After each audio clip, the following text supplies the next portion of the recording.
구약 시편 8편 1절에서 9절입니다. 다윗의 시 인도자를 따라 깃딧에 맞춘 노래. 여호와 우리 주여, 주의 이름이 온 땅에 어찌 그리 아름다운지요. 주의 영광이 하늘을 덮었나이다. 주의 대적으로 말미암아 어린아이들과 젖먹이들의 입으로 권능을 세우시며 이런 원수들과 보복자들을 잠잠하게 하려 하심이니이다. 주의 손가락으로 만드신 주의 하늘과 주께서 베풀어 두신 달과 별들을 내가 보오니 사람이 무엇이기에 주께서 그를 생각하시며 인자가 무엇이기에 주께서 그를 돌보시나이까. 그를 하나님보다 조금 못하게 하시고 영화와 존귀로 관을 씌우셨나이다. 주의 손으로 만드신 것을 다스리게 하시고 만물을 그의 발 아래에 두셨으니 곧 모든 소와 양과 들짐승이며 공중의 새와 바다의 물고기와 바닷길에 다니는 것이니이다. 다시 보십니다. 여호와 우리 주여, 주의 이름이 온 땅에 어찌 그리 아름다운지요. 아멘. 오늘 말씀 제목은 만물을 복종케 하신 예수님입니다. 만물을 복종케 하신 예수. 반갑고 고맙습니다. 반갑고 고맙습니다. 고맙습니다. 네, 만물을 복종케 하신 예수님. 이 시편 8편은 찬양시입니다. 찬양시. 하나님을 찬양하는 시입니다. 그리고 특별히 찬양시 중에서도 하나님의 창조, 하나님의 창조와 창조의 섭리, 창조와 섭리를 찬양하는 시입니다. 그래서 1절과 2절에서는 하나님의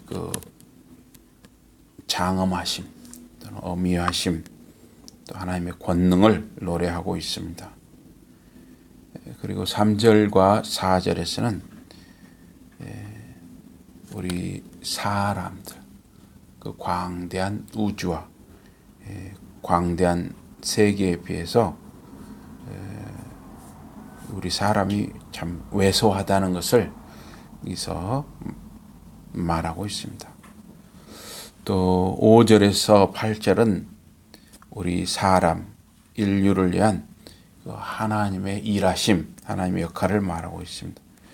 이제 9절은 또 종결 찬양입니다. 그래서 여기 보면 1절과 9절이 같지요. 여호와 우리 주여, 주의 이름이 온 땅에 어찌 그리 아름다운지요. 그래서 1절과 9절이 여호와 우리 주여, 주의 이름이 온 땅에 어찌 그리 아름다운, 이렇게 똑같이 시작해서 똑같이 끝나는 거, 이런 것을 봉투 구조 또는 인클루지오, 그래서 또는 수미상관, 그래서 앞과 딱 처음 시작한 거하고 마지막이 딱 이렇게 만나잖아요. 시작에서 딱 만나는 게 똑같이 끝나는 거죠.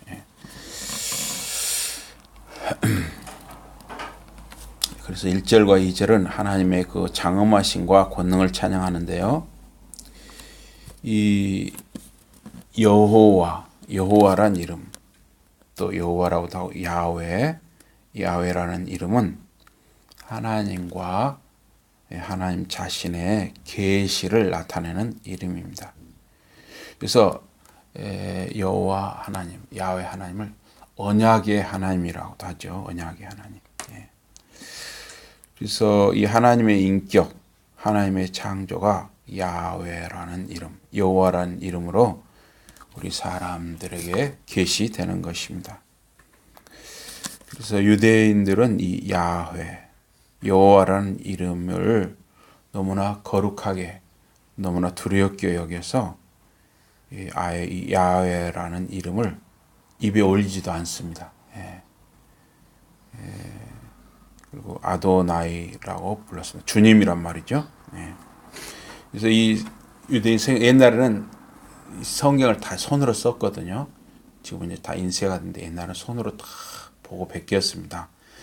그때 이 성경을 베끼는 필사자들이, 유대인 필사자들이 이 야훼라는 말이 나오면 고개를 딱 돌렸다는 거예요. 하고, 어떤 경우는 딱 붓을 놓고 가서 물에 몸을 씻고 다시 다른 정결한 옷으로 다시 갈아입고 와서 다시 이어서 성경을 필사했다는 거예요. 그만큼 하나님의 이름에 대해서 두려워하고 또 하나님의 이름을 그렇게 높여드린 것이죠. 또 거룩하게 여긴 것이죠. 그래서 우리가 이 10계명에도 보면 제3계명에 그 여호와의 이름, 하나님의 이름을 망령되이 일컫지 말라. 그래서 그 하나님의 이름을 우리가 함부로 부르는 것도 큰 잘못이라는 것을 우리가 알 수가 있습니다. 그래서 우리가 부모님의 이름을 말할 때도 무슨 자, 무슨 가입니다. 이렇게 말하잖아요. 하물며 하나님의 이름을 거룩하게 여기고 두렵게 여긴 것입니다.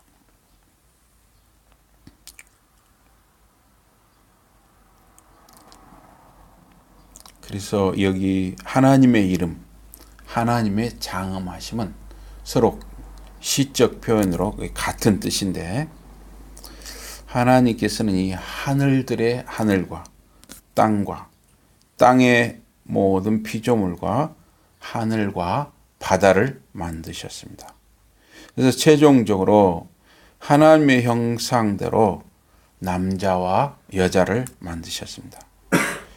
그래서 이 땅과 하늘과 바다와 산과 호수와 나무와 짐승들과 식물들을 다 있게 하시고 마지막 단계에서 사람을 만드신 거예요.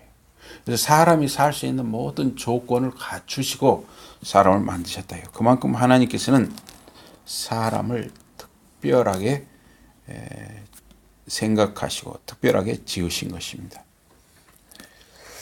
그래서 사람이 타락하기 전에 첫째 아담, 에덴 동산의 이 첫째 아담은 선하고 바르고 죄가 없이 창조되었습니다. 그래서 이 원수들, 이 사탄이나 이 마귀가 그 죄가 들어오게 하는 그런 일을 한 것이죠. 그래서 둘째 아담, 죄 없는 인간, 그리스도, 예수의 이 구속 사역을 통해서 죄의 저주 아래 신음하는 온 피조물의 세계를 뒤집어 놓은 것이죠. 죄 아래서 신음하는 이 피조물의 세계를 예수 그리스도가 오셔서 십자가의 대속의 제물이 되어심으로 또 부활하심으로 이제 이 피조 세계를 죄와 저주 아래 신음하는 피조 세계를 뒤집어서 이제 생명과 소망이 그 생동하는 그러한 세계로 뒤집어 놓은 것입니다. 그만큼 예수님이 오셔서 하신 역할이 우리 인간에게 너무 크고 감사한 것입니다. 그래서 타락 전에 에덴의 인간은 피조 세계에서 영광과 존귀로 면류관을 쓴 자였어요. 타락하기 전에 이 아담은 그만큼 영광스럽고 존귀한 자였습니다. 하나님의 형상대로 지음 받은 자였습니다. 그래서 인간에게, 사람에게 땅을 다스리게 하셨습니다. 그러나 죄가 들어와서 이 사람은 죄의 저주 아래 살게 되었습니다. 그래서 예수 그리스도의 오심과 십자가 구속 사역으로 만물이 그리스도 예수의 발 아래 놓이게 되었다는 것입니다. 그래서 우주의 크기를 보면은 사람이 정말 작고 외사하다는 것을 느끼게 됩니다. 하나님이 창조하신 세계에서 사람의 역할이 무엇이냐? 2절에 보면 어린아이와 젖먹이는 원수와 보수자와 대조를 이루고 있습니다.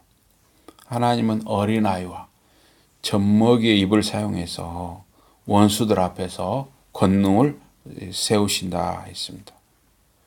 원수들은 사람의 힘을 자랑합니다. 그들은 자기 확신으로 교만한 것입니다. 그래서 하나님의 원수들은 또는 하나님을 대적하는 자들은 하나님의 이름을 깨닫지 못하는 것입니다. 또 그 이름이 주는 하나님의 이름이 주는 계시를 알지도 못합니다. 그들이 하나님의 이름을 이해했다면 그들은 하나님의 대적자들이 될 수가 없는 것입니다.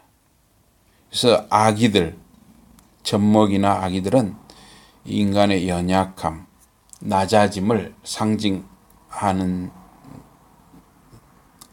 존재이죠. 그래서 이 아기들의 입술로, 젖먹이들의 입술로 하나님의 이름을 말할 때 그들은 하나님의 원수들보다도 강하다 하는 것입니다. 그들은 하나님의 이름에 담긴 그 하나님의 위엄과 계시를 인정하고 이해한다 할 수 있습니다. 하나님은 세상에 연약한 것을 사용하십니다. 그래서 이제 한참 새순이 이제 팔팔에 다 돋았는데요. 4월 초순 이런 때 보면 4월 중에 이렇게 보면 아주 연약한 이 새싹이 나오잖아요. 거기에 생명이 있어요. 그래서 모든 생명은 처음에 시작할 때는 굉장히 연약하고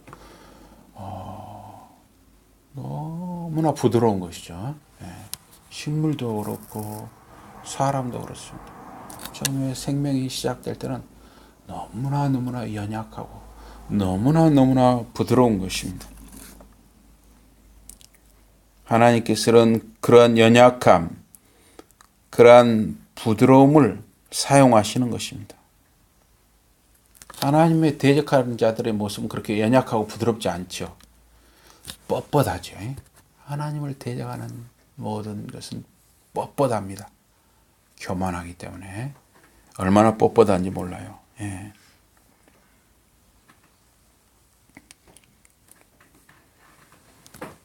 그 자연과 하나님의 지신 자연과 창조 속에 그 들어있는 하나님의 힘을 세우시기 위해서 또한 그 원수들의 그 교만함을 물리치시기 위해서 하나님께서는 그러한 연약함, 그러한 부드러움을 사용하시는 것입니다. 원수들의 그런 대적하는 것을 잠재우기 위해서 그렇게 연약하고 부드러운 어린아이도 사용하십니다. 그래서 광대한 우주, 또 이 넓은 세계의 모습에 비해서 우리 인간은 너무 작고 왜소합니다. 여러분 이 비행기를 타보신 분들은 다 느끼셨을 것입니다. 땅에서 말하면 한 10km 올라가잖아요. 10km면 한 10,000m 되거든요. 거기서 밑을 내려보면 사람이 전혀 안 보이죠. 사람이 보일 수가 없죠. 10,000m, 땅 위에서 10,000m 위에 올라가서 보면 사람이 보이지 않습니다. 그럼에도 불구하고 하나님께서는 우주 속에서, 이 드넓은 우주 속에서 인류에게, 사람에게 특별한 힘의 위치를 부여하신 것입니다. 그 힘의 위치는 자연적 그 인간의 권리가 아니라 하나님의 거룩한 이름을 통해서 하나님이 주시고 계시하시는 그 어떤 것입니다. 그래서 하나님의 이름을 어린아이처럼 인지하고 고백하는 모습을 통해서 인간은 하나님의 존귀와 명예를 얻는 것입니다.